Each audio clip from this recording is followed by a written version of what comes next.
Now, any idea why we need to maintain slight gap from the curb? Have you ever heard about that before? Why? Can you think of safety point of view? Well, the car itself, when you open the door, it might be if it's too close, if there's water, if there's... I'm not too sure. So you might hit the curb. Yeah. So your lower wheels get damaged. How about risk point of view? There might be kids walking or there might be pedestrians. So if you're too close, well, chances are you might hit them. Yeah. But also something very important which a lot of people don't know. Most of the roads are in the UK. If you look in this road here, look at the black line in the middle. Can you see that?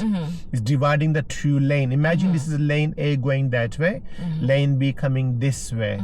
Now, if you notice the lane B, which is that lane, is slightly camber towards going right. Obviously, if that's for the water flow. Yeah.